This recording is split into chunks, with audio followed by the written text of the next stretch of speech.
Welcome to Legal Toolkit, bringing you the latest legal trends and business initiatives to help you manage your law firm. With your host, Jared Correia. You're listening to Legal Talk Network. Hello, and welcome to another episode of the award-winning Legal Toolkit podcast here on the Legal Talk Network. If you are looking for my pride, tell me where you find it. Okay, then. If you're a returning listener, welcome back. If you're a first-time listener, thanks for coming in and listening. And hopefully you'll become a long-time listener. If you're the Boston Celtics, could you please start playing better so I can watch your games without becoming really mad? As always, I'm your show host, Jared Correia, and in addition to casting this pod, I am the CEO of Red Cave Law Firm Consulting, which offers subscription-based law practice management consulting services for law firms, bar associations, and legal vendors. Check us out at redcavelegal.com. I'm also the COO of Gideon Software, Inc., which offers chatbots and predictive analytics built specifically for law firms. Find out more at www.gideon.legal. You can also listen to my other podcast. Yes, I have another one called The Lobby List. It's a family travel show I host with my wife, Jessica, and that's available on iTunes. We've got some brand spanking new Disney World updates coming soon, so subscribe, rate, and comment. But here on the Legal Toolkit, we provide you each month with a new tool to add to your own legal toolkit so that your practices will become more and more like best practices. In this episode, we're going to talk about prepping for the holidays. And if I were you, I would prep for the holidays in like Aruba, probably. But before I introduce today's guest, let's take a moment to thank our sponsors.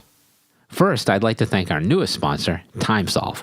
TimeSolve is the #1 web-based time and billing software for lawyers. Providing solutions since 1999, TimeSolve provides the most comprehensive billing features for law firms big and small. To find out more, visit their website at www.timesolve.com.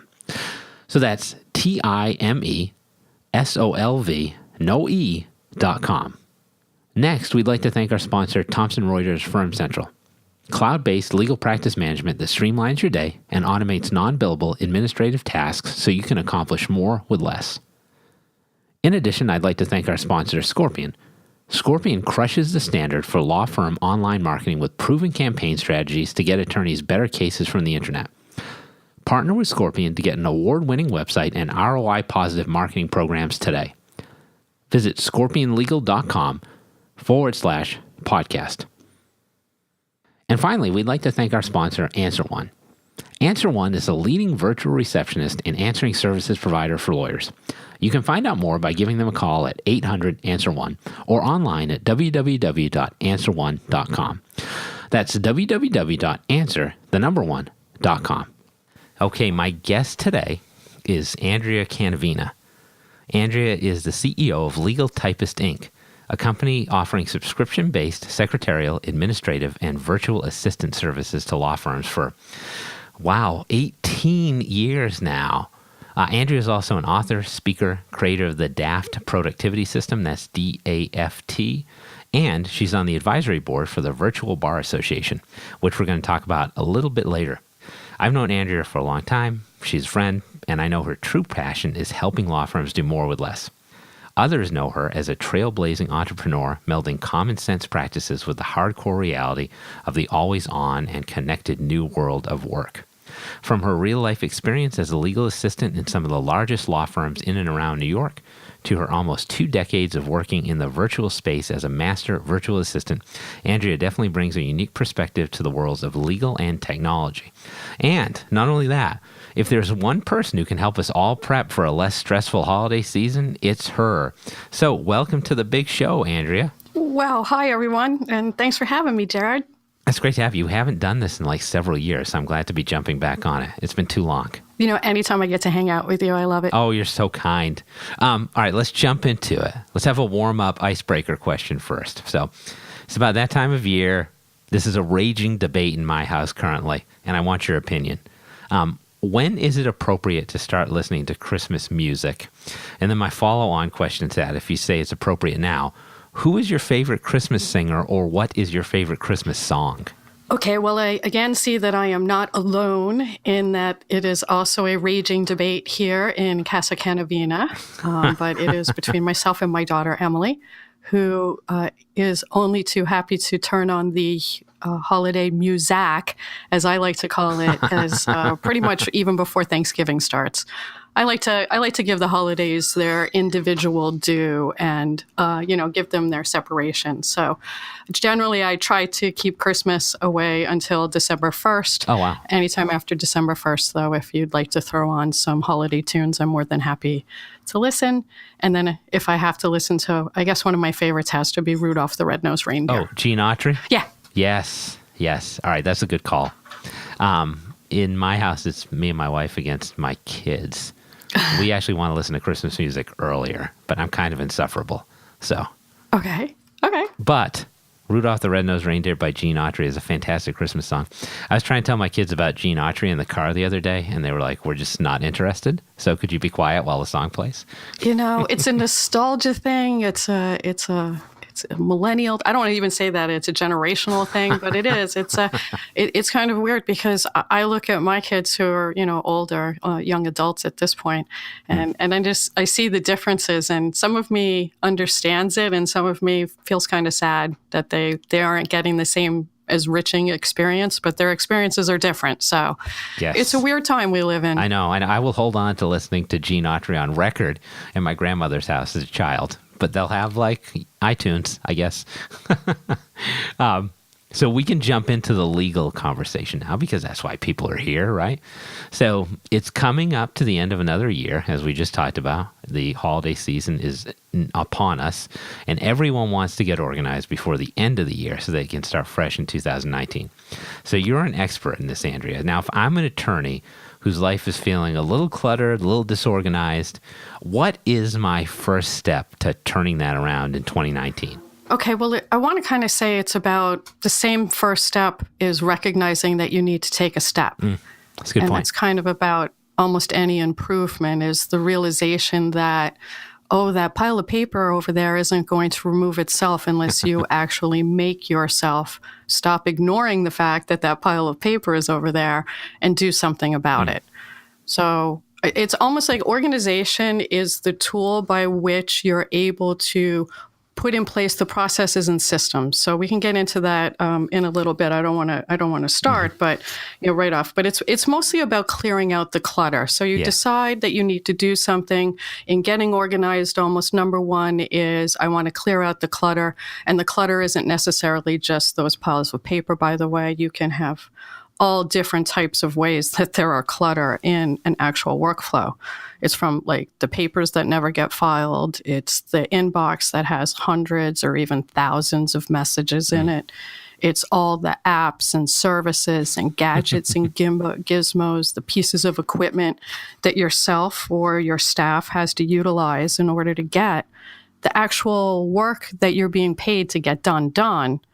But then on top of it also, what I like to call the work of the business, which if it doesn't get done, you don't have a business. So so there's a lot of different things that can get put into a quote workflow that you can pare down, you can streamline, and you can automate some things. And, we can get into that in a little bit with the technology. Yeah, we'll delve into that. But those are some good points that you make. And I think one of the reasons attorneys want to get more organized is because they want to be efficient. That's the holy grail, the efficient law firm.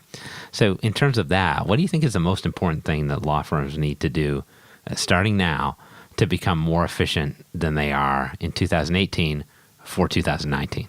Okay, so they need to assess because you can't really know where you are at or where you want to go until you kind of know where you're at.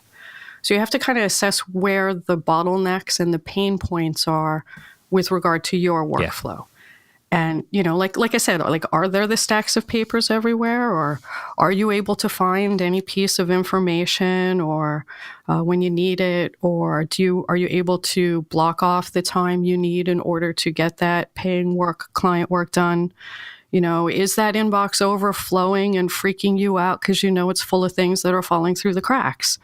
There's literally hundreds of different ways to increase the overall efficiency.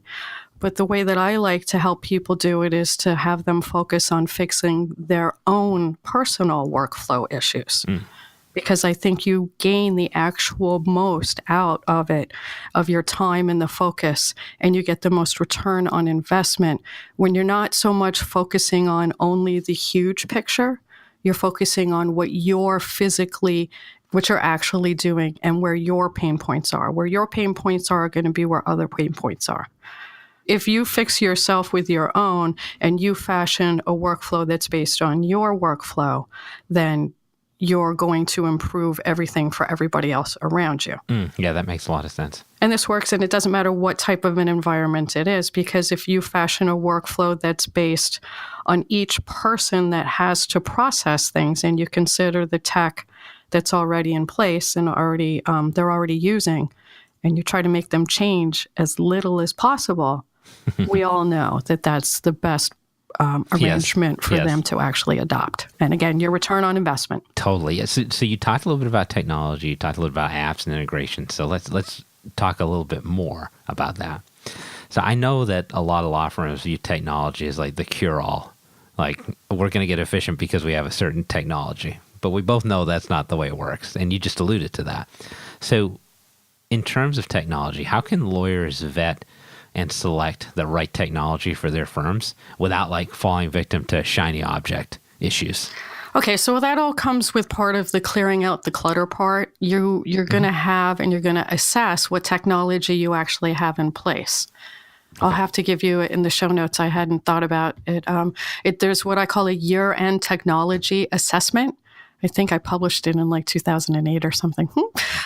Anyway, it's a way for you to go about and see basically the people, processes, and technology in place and how to streamline those. And it's a written article, and I'll share it with everybody. Oh, cool. But it is true. Everybody wants to say that there's some shiny object somewhere. There's something that they're just missing. They just haven't found that one thing that connects everything together. And it's absolutely wrong. There is no magic bullet. There is nothing else except for changing what it is that you are currently doing and trying to do those things as easily as possible, up to and including making other people who cost you less do them for you. And that's all about streamlining, automating, and delegating. So if the tech is the first part of this process, you're going, I want to say it's bass-ackwards, because you're trying to now apply a technology to your workflow instead of fixing your workflow and then finding the tech that fits it. Yeah. That makes a lot of sense. Right. Beautiful. All right, so let's efficiently move to a tidy little break. Here are some of the things you should buy. Is your firm experiencing missed calls, empty voicemail boxes, and potential clients you'll never hear from again? Enter Answer One Virtual Receptionists. They're more than just an answering service. Answer One's available 24/7. They can even schedule appointments, respond to emails, integrate with Clio, and much more. Answer One helps make sure your clients have the experience they deserve. Give them a call yourself at 800-ANSWER1 or visit them at answer1.com/podcast for a special offer. Firm Central, cloud-based legal practice management software for solo and small firms, provides a single online location for all of the tools you need to manage client files and perform client work, and offers unrivaled integration with Westlaw. With Firm Central, you can securely store and organize documents and case files, manage time tracking and billables, and collaborate with clients through a secure client portal from anywhere there is an internet connection. Thanks for sticking around. You'll be glad you did. I'm talking with Andrea Cannavina of LegalTypist and the Virtual Bar Association. We're here to discuss how to end the year on a high note like George Costanza. So let's talk about the holidays a little bit more. We had our good holiday discussion about Gene Autry up above. Now we're going to continue that. So I personally believe that there are two types of holiday shoppers. There are those who have already done their Christmas shopping at the release of this podcast, and then there are those folks like me who will do their Christmas shopping on Christmas Eve night, probably at a convenience store. So Andrea, if you were buying a gift for a lawyer with the goal of making her practice more efficient in 2019, what would you get for that attorney? This one I actually, in thinking of what would I recommend, there is universally one piece of what I consider technology that I recommend to all business owners, in fact, even homeowners at this point, is it's the Dymo twin label maker. Oh, nice. And it's kind of odd that you would hear somebody say, add this kind of piece of equipment. But so I'm kind of like you in my Christmas cards. There's those people that get their Christmas cards out right after Thanksgiving. And there are those of us who are praying that the post office is still open the night before. So I used to be one of those people that would be on the last because everything, it's crazy time, personal, young kids, business, life. And so that always seemed to get pushed down. Once I got my Dymo, my Christmas card woes were over. I already knew and I already had these people in my contact list. I just never seemed to be able to get them on the envelopes. And then I could never get the stamps for the envelopes.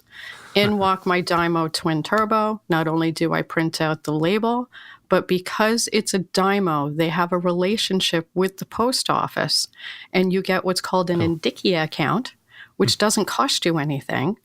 And for that, you're able to fund your postage. So you can print out the label, print out any amount of postage that you can fund through your bank account, and off you go. So if there's one piece of universal tech that I think takes a lot of stress out of trying to mail things to people, it's definitely the Dymo Twin Turbo. Nice. I like that. That's a great recommendation. A little unexpected, but I enjoyed it. Now, here's the real challenge. I don't want to leave out our Jewish friends. So can you name 7 other gifts you would bestow upon a lawyer this holiday season? Okay, so in thinking about that, 7 of the gifts. First of all, I don't mean to just limit this to our Jewish friends, okay? No, this is for any attorney. And so my second recommendation is going to be for anyone who wants to be better able to handle email. And this is almost the universal complaint I not only hear from people, but also see universally TV, Twitter, news. We're all inundated with email. Nobody has a way to process it. Well, guess what? I do. It's called DAFT. So while I'm not trying to self-promote in any way, I think I would be remiss if I did not share my DAFT productivity system with people who were feeling the stress of being burdened with an overflowing inbox. And I'm actually going to be putting together a page. It's legaltypist.com/LTN. And it's all caps on the LTN. And I'll put all of the references that I may, give in our little podcast here. How's that? Oh, that's awesome. That's great. So that's legaltypist.com/LTN. Okay, so that's my second. And then I started thinking of some of the more physical stuff. Attorneys do a great deal of sitting. So a high quality, good chair is always something. You get a service professional who spends a lot of time behind their desk, we won't say on their what, then definitely that is something that you might want to consider. There is an Office Max chair that I found many, many years ago when I was speaking in Indiana, and it was in the hotel's conference business center, and myself and a paralegal cohort turned the chair over and actually got to make a number of it, and I'll share it on that page. A little more expensive, but it's going to, I want to say it's in the $350 range. I haven't looked in a while, but so there's definitely a good chair. Better lighting. There isn't a service professional that I see. I do assessments of offices. I know I do it virtually. I have a method. It's fun. It's fun to see what people try to hide. In any event, almost anyone that does this process with me, almost everybody has inadequate lighting. Your eyes deteriorate with age, of course, that happens, but you don't need to rush that. And one of the ways that you counter the blue and the glare coming off the screen is by having the proper ambient light around you. So you can get your legal professional or any service professional, somebody who works a lot, if they don't have good lighting, get them a lamp or get them something that spreads some more light on their work surface, especially. I like to make a recommendation for lawyers because people ask me all the time, my brother-in-law, my cousin, this, that. Writing utensils, pay attention to what type of writing utensil it is. If it's a fancy fountain pen, if it's a mechanical pencil, if it's a stylus for an eye thing, whatever it is that they have, invariably people lose their writing instruments. So if you get them one, and even if it's only as possible replacement, I'm sure it will be appreciated. And then the last is everybody gets a cover for their personal mobile devices. I don't even call them cell phones anymore. It's been a long time since I've called them that. And this goes all the way up to iPads, because an iPad is basically a personal mobile device as well. If they got the cover when they bought it, get them a new cover. You already know what kind of device it is. You can see whether or not it's a good one. You've seen whether or not it's held up over time. Either replace the one that they have or get them something that's a little fancier. Generally, you won't spend as much because their device is going to be a little bit older, so it's not going to be as expensive. So that's always something that's appreciated as well. Oh, that's a great one. I know. That's on my Christmas list, a new cover for my flip phone. Your flip phone needs it. That poor sad thing. Yes, it's been beaten. It certainly does. All right, let's turn this around now. So let me let you get your Grinch on, right? So, like, what would you take away from an attorney that they should either not be relying on or not have at all? Something like a fax machine? I don't know. What would you take away from a lawyer? Everyone beats up on the poor old fax machine. It's not like it's a typewriter, you know. It still is a secure method to get documents digital and sent hither and thither. It's, you know, it was around since before the internet. You know, it's kind of like me. So maybe I'm a little attached to them. I don't know. Fax machine love. Surprising. Actually, it's actually secure because the fax to email service providers now are potentially opening up the contents of your email or any of its attachments to the World Wide Web, since it's more of a postcard than a sealed envelope. But no, it's funny that you should say that. Like, everybody I talk to about data security is like, oh, I'll just use a fax machine. Yes, one that's connected not through a VoIP line with no email delivery on the other side. You don't know what the person's using on the other side half the time. So it's kind of, you know, technology, just like getting us all able to be in the same place at the same time. They say that it's all easy, but in practice, not necessarily so. Yes. Anyway, so back to what would I take away? This one, it may sound a little bit hokey, but I truly feel, what would I take away? I would take away their phones, their iPads, their connected devices 1 day per week. Oh, I love it. How about every day per week? No, we need you a little more connected, just a wee bit. 1 day a week is a good start, though. That's great. Yes, and that's because if you don't understand, and I've seen it happen over and over and over again, and I've just been connected so long. I mean, I go back to the Trio days where they would scream, "Beam me up, Scotty." People thought it was weird that I could get email on my person. It was weird. That said, you know, people tend to, once they get connected, they get enamored with being connected and they become over-connected. So I'm here to save you from yourself and do yourself a favor, do a digital detox. Once you get over what I call that overwhelming, gripping fear of you're missing something important, and you realize that you're actually, there's no reason for you to feel such terror. When you get back to your desk tomorrow, when you get back to work tomorrow, when you get back to the internet tomorrow, guess what's still going to be there waiting for you? Oh, yeah, there's just going to be another 300 emails in your inbox. Good morning. I wholeheartedly endorse that recommendation. Well, thanks, Andrea. Those are some great suggestions. And while our hearts grow 3 sizes larger, let's pause before we come back for the last part of the show. While I look for my Christmas stocking, listen to some more words from our sponsors. Do you feel like your marketing efforts aren't getting you the high-value cases your firm deserves? For over 15 years, Scorpion has helped thousands of law firms just like yours to attract new cases and to grow their practices. As a Google Premier Partner and winner of Google's Platform Innovator Award, Scorpion has the right resources and technology to aggressively market your law firm and to generate better cases from the internet. For more information, visit scorpionlegal.com/podcast today. Imagine billing day being the happiest day of the month instead of the day you dread. Nobody went to law school because they love drafting invoices for clients. At TimeSolve, our attorneys save on average over 8 hours a month in billing work. That means more billable time and turning billing day into happy day. Learn more about how to get to your time and billing happy place at timesolve.com. That's www.timesolv.com. Remember, that's timesolv.com. Thanks for coming back. This podcast is so packed with information about law firm efficiency. It's like a lobster roll from the clam bar in Amagansett, Long Island. Now let's get back to our conversation with Andrea Cannavina of LegalTypist and the Virtual Bar Association, who's talking with me about the holiday season and what law firms should be doing now to create a launching point for a successful 2019. So, Andrea, welcome to the potpourri section of our show. wherein we address topics that could probably be a show unto themselves. So we're going to cover these topics in 2 minutes apiece. So first, what is your number one criteria for giving your personal Andrea Cannavina stamp of approval to a legal technology product? Oh, that's easy. That's security. It always has. I knew it. You knew it. I was going to say, I almost wanted to say, do you really have to ask, Jared? For the listeners. For the listeners, it always has been. I've always been a person who is about security. I don't actually utilize Google when I possibly can't. I have a professional Gmail account, and that is about it. And the reason why for legal technology, as we all know, the confidentiality, it's not only just confidentiality, it's also a duty not to inadvertently disclose, which everyone never seems to remember that sad little cousin there or whatever.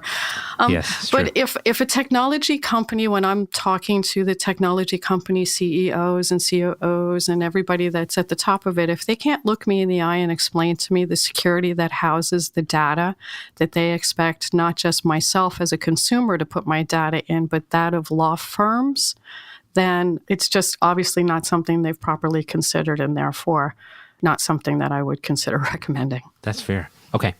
Here's a softball question for you. Can you talk to me about the value of using a virtual legal assistant? How's that?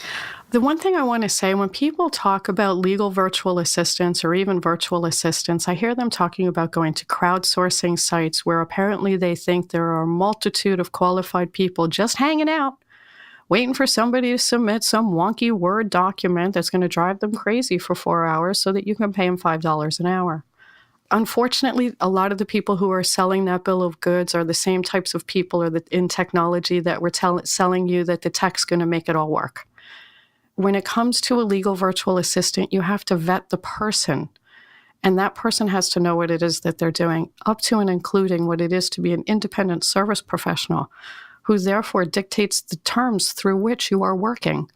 So it's not an employer-employee relationship, and everybody is fully cognizant of everything that goes into that type of a relationship. So I have to dispel that there is just a whole multitude of us everywhere. I've been doing this for 18 years. Of the people that started with me, I can count on one hand how many of them remain. And we're talking, I'm internationally known, and I've helped work an international conference since 2003 or something like that. So like I said, it's not something that's easy to do, and those who do it tend to do things that create more value and therefore charge a higher rate than for attorneys just looking to get somebody to type up a brief. Yeah. That's a fair point. Okay. Last question. We did a podcast on this recently. So there are so many alternatives to bar associations now, including the one that you founded, that I think it's becoming a more and more relevant subject every day. So first of all, why do you think alternatives to bar associations are proliferating now? And why is it important to allow access into bar associations for non-attorneys, or as I sometimes call them, and Lawrence sometimes calls them, muggles? Interesting, that muggle reference. I hadn't heard that one before. Makes me smile. I thought you would like that. Well, I don't know that there are so many, alternatives. I'm not sure if that's the right word. And the Virtual Bar Association, while I created it, was never in competition or there's a reason why that word virtual is there for lots of reasons, but it's more to augment, I thought, the Virtual Bar Association, the traditional bar association model. And that's because, well, first of all, I am a muggle, non-attorney. So although I would like to be around people who are, there's a lot of organizations that don't allow that. So I wanted to have a place that was open to everybody to learn what everybody needed to learn, which was the virtual. So, but it's not even so much that, the VBA it's myself, there's other advisory board members, there's the literati. These are all respected subject matter experts which have been handpicked to represent the best in the subjects of their expertise. So it's not as though somebody just came over and said, hey, I want to teach your people about websites. Kind of doesn't work that way in my world. And that's, unfortunately, sponsorship dollars creep in. And once there's the crossover of pay for play, you can't not disassociate profit from the presenter. That's just how I feel about it. So one of the things as well over at the Virtual Bar Association is there's no selling by anyone, ever. It is a non-selling environment. So it's an educational place. It's there where we're all supposed to help everybody do law better. And it's where attorneys get to connect and people who work at law firms get to connect, learn, and laugh. And I've been hosting the social events that this organization was founded on for 12 years now. And so I personally know the benefits that one receives when meeting together with other legal professionals in a convivial environment. Excellent. Lawyers and muggles. As muggles, too. Now for perhaps the most important question of the podcast. What is your stance on frozen hot chocolate? Can I nuke it? Then it wouldn't be frozen anymore. So I guess your stance is you like hot chocolate, which is fair. That's fine. Took you a while. I'm glad you got there. I kind of enjoy frozen hot chocolate, but I think Serendipity 2 in New York has a really good one. I don't know if you've ever been there. If not, that might change your mind. Next time we go to Katz's, we'll have to do another trip there. Yeah, we'll go to Serendipity afterwards. Well, this has been a delightful conversation, as always, Andrea. Both the online and offline conversations we have are always fun. And we've reached the tail end of yet another episode of the Legal Toolkit podcast. We've been talking with Andrea Cannavina of LegalTypist and the Virtual Bar Association about how to best wrap up 2018. Now, I'll be back on future shows with further insights into my soul, the soul of America, and the legal market. But if you're feeling nostalgic for my dulcet tones, you can check out our entire show archive anytime you want at LegalTalkNetwork.com. So thanks again to Andrea Cannavina of LegalTypist and the Virtual Bar Association for making an appearance as my guest today. So Andrea, can you tell everyone how they can find out more about you and about both LegalTypist and the Virtual Bar Association? Sure, absolutely. Well, first, you can just Google Legal Typist and note it's one word. I don't know why everyone keeps putting that space in there. My SEO little flags are going off, you guys. Thanks. Sorry about that. So it's Legal Typist, and if you Google it, I've been around so long, unfortunately, that's all I have to tell you to do, and you're going to find out more than you want personally about me. My blog, lawfirmsolutions.com, has links to all of the various places where I'm at. If you want to get copies of the stuff that I have that's educational, then join, and you work at a law firm, then certainly go join the Virtual Bar Association. There's a free membership. You are able to grab all of the recorded and printed content. If you want to up it to get into the room with everybody and start hanging out, then that's a VIP membership. But certainly to learn from all of the subject matter experts that have been compiled, and the content is there. So go ahead and join right over there. Thanks again, Andrea. And again, we were speaking to Andrea Cannavina of LegalTypist and the Virtual Bar Association. So thanks to all of you out there for listening. Happy holidays. Go put on a Gene Autry record and chill out. Thanks for listening to Legal Toolkit, produced by the broadcast professionals at Legal Talk Network. Join host Jared Correia for his next podcast covering the current business trends for law firms. If you'd like more information about today's show, please visit LegalTalkNetwork.com. Subscribe via iTunes and RSS. Find Legal Talk Network on Twitter, Facebook, and LinkedIn. Or download the free app from Legal Talk Network in Google Play and iTunes. The views expressed by the participants of this program are their own and do not represent the views of, nor are they endorsed by, Legal Talk Network, its officers, directors, employees, agents, representatives, shareholders, and subsidiaries. None of the content should be considered legal advice. As always, consult a lawyer.